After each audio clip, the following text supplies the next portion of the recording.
All right. So, first of all, Yashkaya, thank you for the opportunity. It's a pleasure to be here. So, first, a little background, and then we'll get into some of the things that Rebbe said, and then some of the practical stuff. So, first of all, in Tavshin Mamalef in 1981, Rebbe began the Miftzah of Sefer Torah Yalda Yisrael. That is, Rebbe commissioned the writing of Sefer Torah, in which each letter in the Torah was dedicated to another child.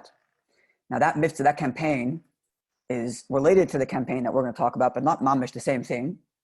But that's where the story begins. The story begins with that Miftzah, with that campaign to enlist children to have a Sefer Torah, letter in the Sefer Torah written specifically for them, for children.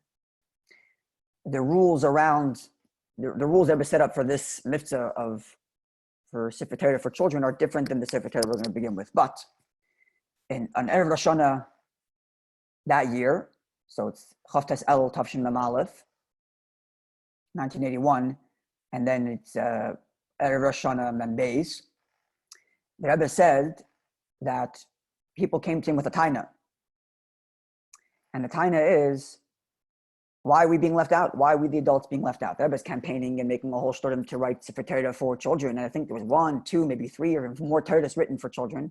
You have to remember each Torah has over 300,000 individual letters. So that's a lot of children being signed up in whatever time it was, that from the time that we began that campaign till this point, till Rosh Hashanah. And Rebbe gets this taina, this complaint, that why are the adults being left out? Why isn't the Torah written for us? And the Rebbe says this complaint was accepted. In other words, Rebbe accepted the validity of this complaint. And therefore, the Rebbe says he's launching this idea, we're going to write Torahs for Yidden in general. I'm saying Yidden in general, not just for adults, because as we'll see, this Sefer Torah, known as Sefer Torah HaKlalim, the general Sefer Torah, the letters in there dedicated to adults and to children, but as in response to a complaint. Now, Derech Agav Stam, I heard a story, the details of which are not important, but the Rebbe once remarked about someone who said, someone implied to the Rebbe that he convinced the Frierdiker Rebbe to give him a bracha, and he's not so happy about it. And Rebbe became very serious, and Rebbe said, a Rebbe neitmanish, which means you don't compel a Rebbe to do anything. If the Rebbe does something, it's because the Rebbe wants to do something. So when Rebbe said that I got a taina, I got a complaint, and I accepted the complaint, it's not as if it's second rate. It's full haskama, it's full approval of the Rebbe, and it becomes the Rebbe's inyan when the Rebbe accepts the complaint or suggestion of Chassidim. And the truth is that many campaigns were actually like that. Like, for example, the mitzvah tank, the idea of having cars and trucks with going out in the streets with tefillin and doing mitzvahim wasn't something that the Rebbe announced that you should do. The Rebbe just said, get Yidden to put on tefillin. And then Chassidim had the idea of making mitzvah tanks. Some other people thought that this was a little bit, it's not Lubavitch style. Lubavitch is more pnimius. We're going on the streets with loud music. What's going on? But the Rebbe approved it. And that became the way we do things. The Rebbe tankistin. The Rebbe gave dollars and special attention to people who were tankist, people who went out on mitzvahim on these mitzvah tanks. So many things, including this Sefer Torah for Yidden, the Sefer Torah for Haklali, the general Sefer Torah, the unity Sefer Torah, is also a suggestion of Chassidim that the Rebbe accepted. And the Rebbe even once mentioned that it was specifically the simple people who suggested it. And the Rebbe was kind of like saying with pride and praising them, that even though they're not the big Chassidim, they have the sense to suggest to the Rebbe this idea that we should write Torahs for all Yidden, and the Rebbe accepted the idea. So what's the explanation? What's going on here? What's this whole Sefer Torah about? So first of all, the Rebbe made a number of times, the Rebbe differentiated between the Sefer Torahs that were written earlier, the Sefer Torah L'Yalda Yisrael that were written specifically for children, and that there's a virtue in that campaign and having Torahs written specifically for children, because children are hevel she'ein b'hem chet. Children are, this is the language that the Chachamim use about children, that their breath that doesn't have sin. Before bar mitzvah, so they don't have any averes. So it's pure, they're pure neshama. So it's virtuous to have a Torah written just for them. But then you have Yidden who are over bar mitzvah and yesh b'hem chet, there might be sin, and they also need a Torah. So they're kind of differentiated between the two things. One is specifically for children who have the virtue that it's hevel she'en bam chet. There's no sin attached to the people, these children for whom the letters in the Torah are being dedicated. And then there's a virtue in these other Sefer Torah that's for all Yidden. What's the idea? The idea is this Sefer Torah is completely and fully dedicated to the unity of Yidden. And there even once said that the point is not to write Torahs.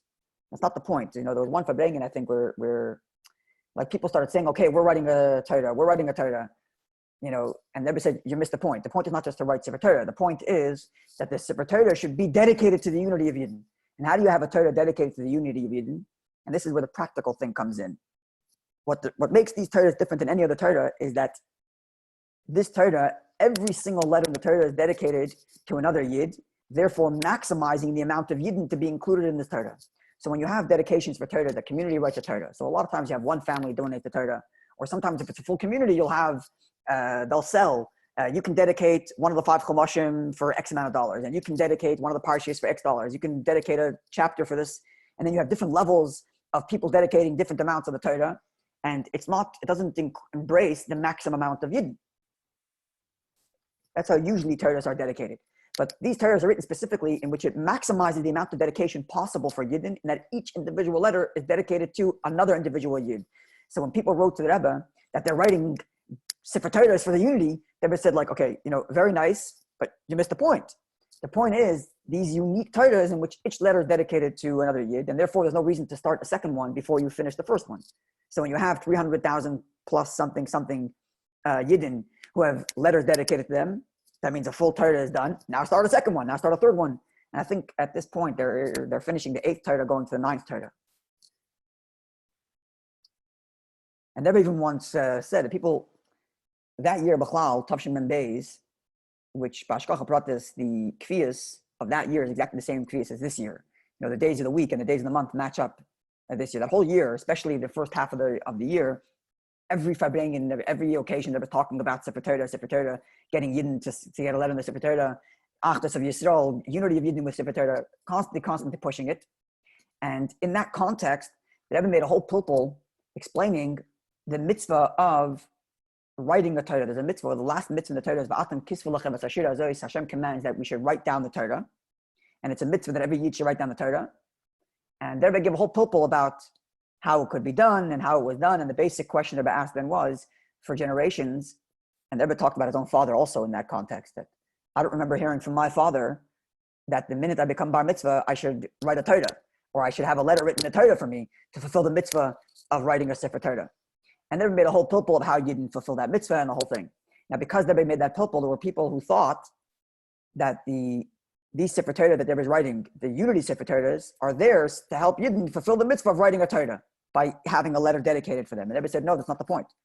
It's not even about fulfilling the mitzvah of writing a Sefer Torah. That's a mitzvah independent, and the Yid has to fulfill that mitzvah. These Sefer Torah are written specifically for the sake of unity, for the sake of achdus amongst Yidden. And therefore, even if you fulfill the mitzvah of writing a Sefer Torah, and you've dedicated a chapter or a perek or a parsha and some other Sefer Torah from your community, it doesn't take away from the fact that you should dedicate later in this Sefer Torah, because this Sefer Torah is specifically for Achdus Yisrael, unity amongst Yidden. And therefore, the Rebbe said, even someone who has a letter in the Sefer Torah for children, which has its own virtue, because it's a Sefer Torah written for children which have no sin. So I, as a child, my parents bought for me a letter in the Sefer Torah L'Yaldei Yisrael, but still, I should have a separate letter in the Sefer Torah for Achdus Yisrael, because this is specifically for unity of Yidden. And even a child who currently is a 10-year-old child or a 5-year-old child or a 3-month-old child who has a letter written dedicated for him in the Sefer Torah L'Yaldei Yisrael, in the Torah is written specifically for children, should also have a letter in this Torah, because this Torah is specifically for unity Achdus Yisrael, for the unity amongst it. In fact, there's another unique, interesting inyan about the Sefer Torah. B'chlal, in general, I don't want to, God forbid, speak disparagingly, but the Rebbe didn't see it as his inyan, let's just put it that way, to memorialize people who have passed on and memorializing people who died in the Holocaust. There are times never remarked about Holocaust museums not chas v'shalom, I don't want to, God forbid, knock any museums. They serve their purpose and they do their thing, but it's certainly not the Rebbe's inyan. And the reason is because the Rebbe wanted to invest in living Yiddishkeit. In a living Yiddishkeit, you want to memorialize the people who passed in the Holocaust, build a yeshiva. Rebuild the things that Hitler and Menachem destroyed. That's the way you're gonna, for example, the famous letter the Rebbe wrote to Eli Wiesel.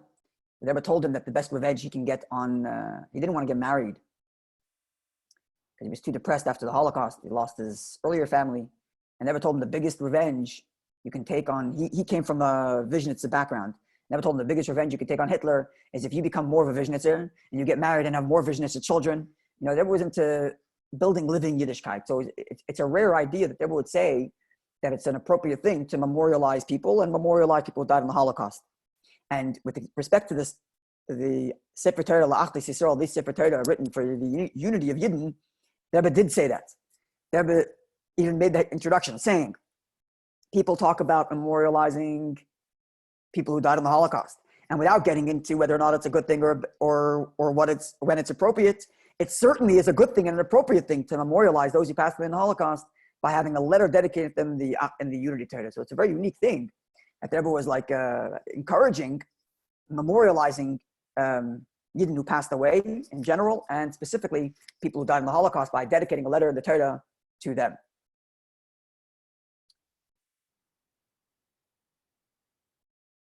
Now, in terms of explaining how these Sefer Torah symbolize the unity amongst Yidden, so first of all, as I mentioned before, the practical thing, in that each individual letter is dedicated to another individual Yid, thus maximizing the amount of Yidden that can be dedicated, that can be connected to this Torah.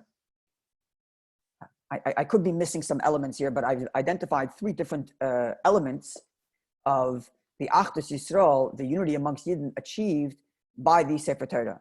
It could be there are more, and I'm sure if people looked at the Sichos will find more, but here's three that I've identified. The first is they were talked about this idea that Moshe Rabbeinu wrote 13 Sefer Torah, one Sefer Torah for each Shevet, and then the 13th Sefer Torah that was for all Yidden, and this 13th Sefer Torah became the Sefer Torah that later generations, whenever they wrote a new Torah, they would copy from that original Torah. And there was kind of connecting it to this idea of Torah is written for the unity of Yidden. In other words, you have two Torahs for each Shevet, or you have a Torah for each community, and then you have a Torah that's written for all Yidden, for Achdus Yisrael. And that Sefer Torah, this 13th Sefer Torah, which is written for all Yidden, is the one that we use till today to copy.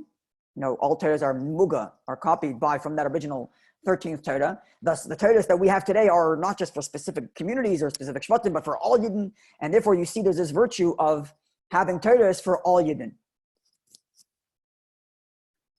Now, one of the things you see from here is this connection to Achdus Yisrael coming through Moshe Rabbeinu. Now, Moshe Rabbeinu was the one to write the 13th Torah. He wrote all Torahs, but specifically the 13th Torah, which is written for all Yidden, not just for individual Shevet. And I don't know if the Rebbe says this in the Sichos, but we all know explanations in Perek Beis Tanya and in Perek Lamed Beis, how Achdus Yisrael, the unity of Yidden, comes through the Moshe Rabbeinu, comes through the Yechida Klalos. Why? And very briefly, I'm sure we're all familiar with these concepts, but just very briefly, the neshama at its core is all one. All Yidden are one neshama. And then that one neshama gets broken down into 600,000, which gets broken down into further numbers, making each individual neshama. And the mashal that Rebbe gives in Tanya and Perek Beis is from how every part of the body comes from the same father. And if you want a mashal stam, it's there chaga, but if you want a mashal, more modern mashal that you might be able to suggest to explain this, is like DNA, right? No matter what part of the body you are talking about, every part of the body has the exact same DNA, even though each part of the body has a different function. So likewise, the neshama is like the spiritual DNA of the Yid. The spiritual DNA of the Yid is that he's a chelik alakav mamish, even though he's a part of Hashem literally, even though this Yid turns out to be this kind of Jew who learns Torah, this Jew is a type of Jew who's in business, and this type of Jew is a shliach, doesn't matter, but the DNA is the same DNA. And there in Perek Beis, the Alter Rebbe writes that the way in which the neshama gets enlivened, just like every part of the body is only enlivened and only activated when it's connected to the heart and the mind. So likewise, every neshama is only activated if it's connected to its own essence of a neshama, the heart of its neshama, which is embodied in the neshama of the Rebbe, the neshama of the Talmidei Chachamim. So Ateres Yisrael, the unity amongst Yidden, comes through Moshe Rabbeinu, through Iskashros, by connecting to the Rebbe, where you get more in touch with your own neshama. And when you're in touch with your own neshama, you see how your neshama is one with every other neshama. That's true unity amongst Yidden. This is explained, of course, in Tanya, in Perek Lamed Beis, and elsewhere in Chassidus. So what I'm getting at is that the Ateres Yisrael, the unity amongst Yidden, coming through this 13th Torah, specifically because Moshe Rabbeinu wrote it. On a similar note, they were talked about the Torah being read at Hakel. When the king reads, that year was a Hakel year, and Tashim Amalef, the year before, was a Hakel year, and they extended it, not kind of, in Tishrei, they spoke about it being an extension of the year before, of the Hakel year, when the Melech, the king, reads the Torah, and in that reading of the Torah, he reads it to all the Yidden. So again, this unity amongst Yidden that comes through the Melech, comes through the king, comes through Moshe Rabbeinu, which actually the Gemara calls Moshe Rabbeinu Melech, a king. That's how the unity of Yidden happens. So this is what the Rebbe says. Now, I'm adding a kind of suggestion here, which is that part of the mitzvah, part of the campaign of getting Yidden a letter dedicated in the Torah, aside for the Ateres Yisrael we're talking about here, that every Yid gets a letter in the Torah and therefore unites with all of the Yidden through this one Torah, there's also this idea that through that letter, this Yid gets Makusha to the Rebbe. It's almost like giving the Rebbe a spiritual database of names, like every business and every Chabadas and every organization build a database of contacts. You want to have as big a database as possible with as many names and phone numbers as you possibly can, right? It's data collection. You want to collect names and numbers and phone number and addresses and emails and whatnot. So a kind of spiritual database for the unity of Yidden is having them dedicate a letter in the Sefer Torah, specifically in the fact that these are Sefer Torah that the Rebbe commissioned. It's like the Torah that Moshe Rabbeinu wrote back then, the 13th Torah that Moshe Rabbeinu wrote for all Yidden. This is like kind of a similar thing. I'm suggesting. I haven't seen this written anywhere, but I'm suggesting that this is kind of what it is. Rebbe's commissioning Torahs for the unity of Yidden, and Rebbe's asking the Chassidim, get me lists of Yidden, so that we can put them all into this big database of these Torahs, so that all Yidden can be connected to the Rebbe, and in that way they're connected to all Yidden. As we just explained, the Ateres Yisrael, the unity amongst Yidden, comes when a Yid is connected to his neshama, which his neshama is one with all neshamas, and this fact that his essence of his neshama is connected with the essence of every other neshama is embodied and felt through his kashas with the Rebbe. So that's point number one in the Ateres Yisrael, the unity amongst Yidden, caused through the Sefer Torah, is that these are the Rebbe's Sefer Torah, the Rebbe commissioned. It's the Torah of Moshe Rabbeinu, it's the 13th Torah written specifically for the unity of Yidden. And every name and every Yid that we dedicate a letter in the Torah to, it's a point of contact for this Yid to the Rebbe. It's like giving the Rebbe another name and address in the Rebbe's big database of phone books of Yidden, as it were.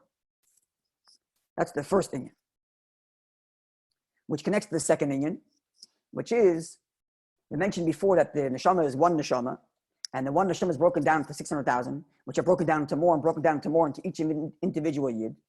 So likewise as well, the Zohar tells us that the Torah has 600,000 letters. Now, L'Poil, the reality is, as I mentioned before, the Torah only has about 300,000 letters, 300,000 and something. It's a little more than 300,000. So why is the Zohar saying there's 600,000? It's a good kasha and a good question, and many of the Mefarshim discuss it and what this means. Is it including also time in like the trup, the notes, as well as Nekudos, or is it also counting, for example, Ches is written in the Torah of Vav and a Zayin, so it's two letters rather than just one, or an Aleph is made up of a Yud and another Vav, so it's three letters, not just one.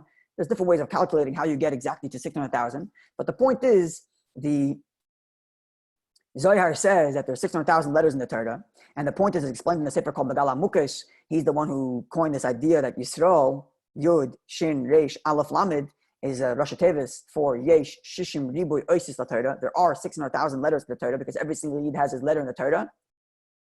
Right? We say every morning in our davening, the Sein Chalkeinu B'Sor Secha, give us our portion in your Torah, because every single Yid has his place in Torah, as it were.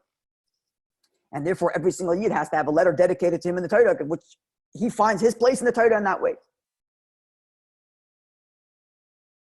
Specifically, we know the halacha, the famous halacha, that if one letter in the Torah is missing, then the entire Torah is invalid. So likewise, the perfection of all Yidden is dependent on the presence of every single Yid. Furthermore, the Rebbe explained, even though it's Torah Achas, it's one Torah, and every single letter must be there in the Torah for the Torah to be valid, but there's another halacha, which is that the halacha is that each letter has to be mukav gevil, which means there has to be white area of parchment in between each letter. You can't have letters touching, which tells you something interesting. On the one hand, you have to have every single letter, they all have to be unified into one Torah. On the other hand, there must be space between each letter. There has to be a separation between each letter, which tells you two combined opposites, which is like this. All Yidden are taka one, but it doesn't mean that each Yid loses his individuality. Each letter must be an independent individual letter. And all combined make a full Torah.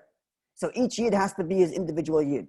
Unity and Achdus amongst Yidden does not mean that every Jew stops being an independent individual with his own character and his own personality, and he loses himself in the big, homogenous hodgepodge of Jews.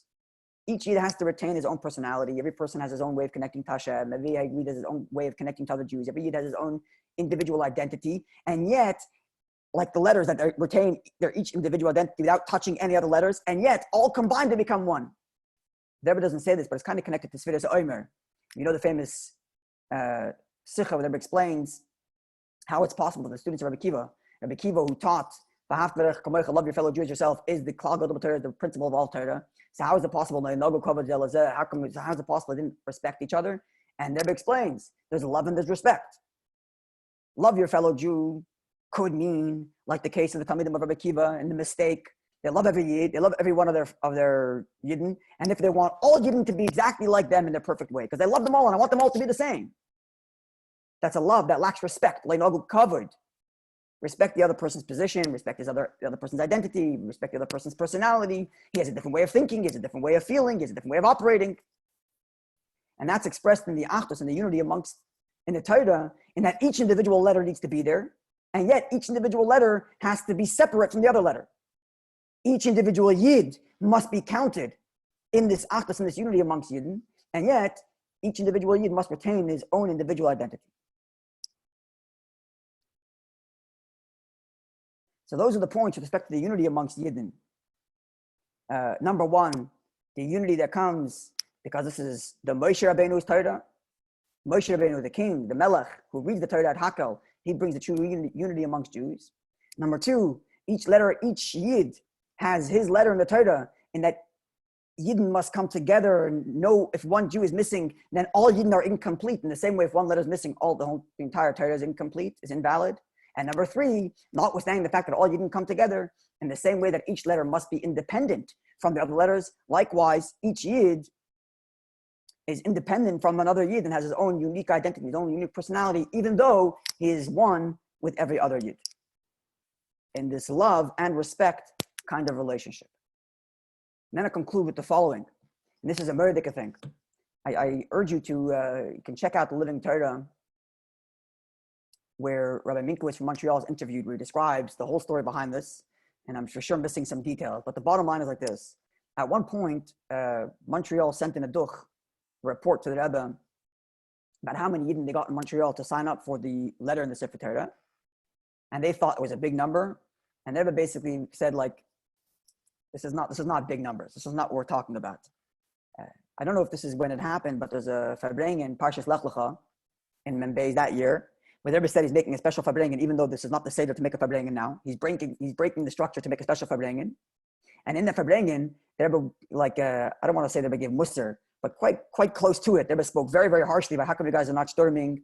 You guys are giving me numbers. I don't even want to say what the number is because you guys think the number is big, but you missed the point. There's not big numbers. And you're telling me you gave out so many cards, like you printed cards announcing the Sefer Torah that they should fill out the form, and you gave them out, but you look at the numbers of letters in the Torah. Where are they?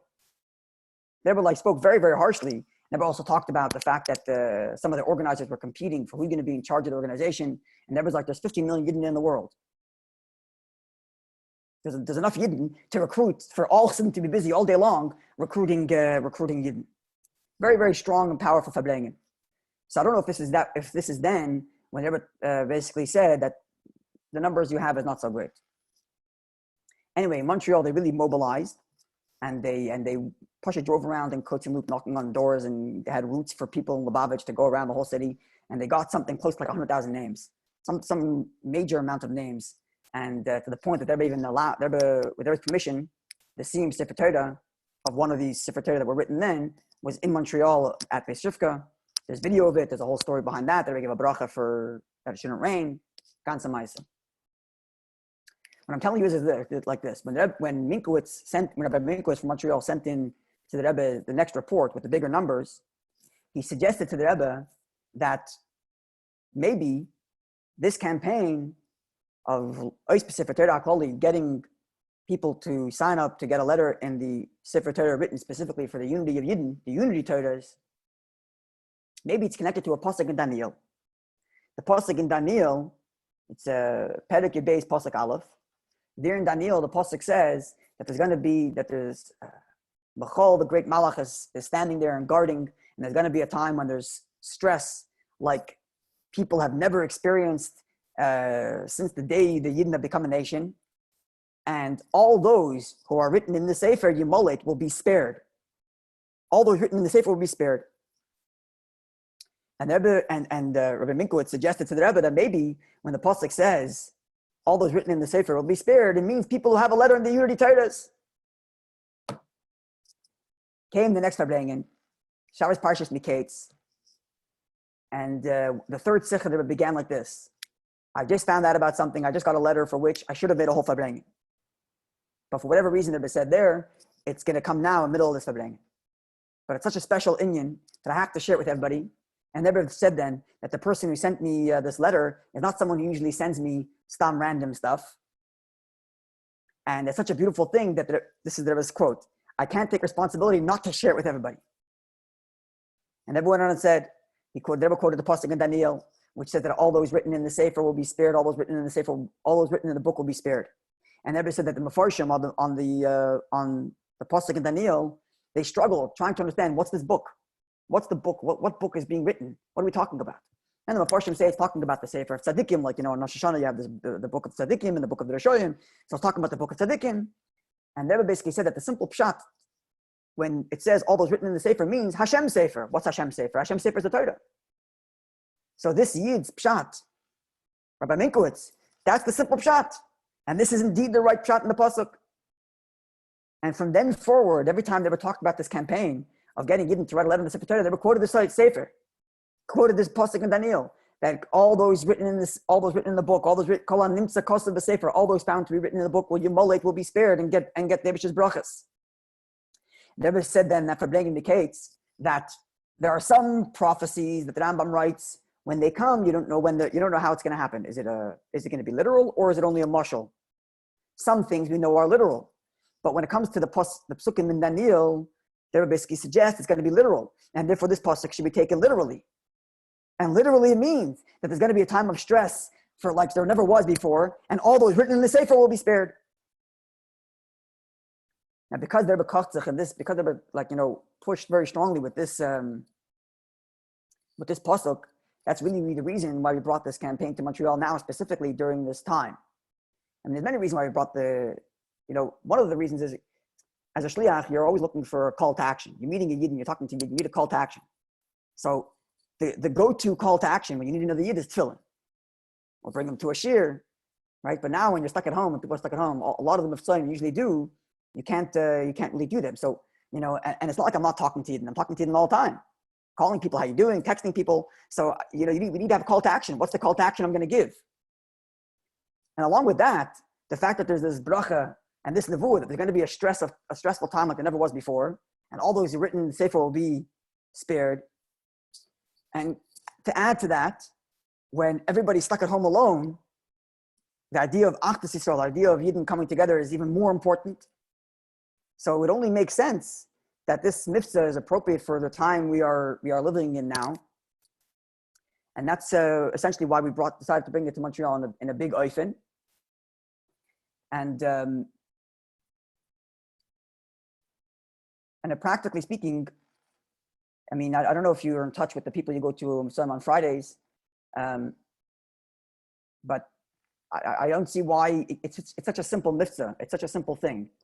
You know, you can either tell a person to go on the website and put their name in themselves, but even if not, ask them for their name, ask them for their whole family's name. Rebbe, you know, when it came to the letters for the Sefer Torah for children, Rebbe had very specific rules. It has to cost $1, and it has to be written in a certain place, when it came to the Sefer Torah HaKol, the Sefer Torah L'Achdus Yisrael, the Sefer Torah for unity, there was much more lax about the rules. And you can do it on behalf of other people. All you have to pay is a shava pruta per letter, which means something like 2 pennies per letter. So if you collect from your Mifsayim route, you have 10 people on your Mifsayim route, each of them to give you the names of their wife, their children, their bubbas, their zaydas, people who passed away, their great-grandparents who died in the Holocaust. And like I mentioned before, they were talking about memorializing them.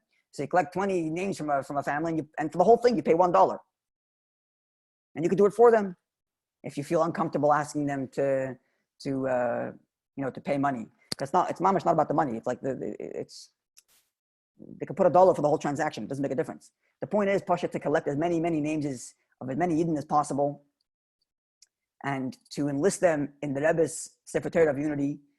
That way, connecting them to the Rebbe, and through that, connecting them to the Torah, and through that, connecting them to all Yidden in this unified Achdus that comes through the Nasi and through the Rebbe's campaigns. So thank you all for listening. Thank you.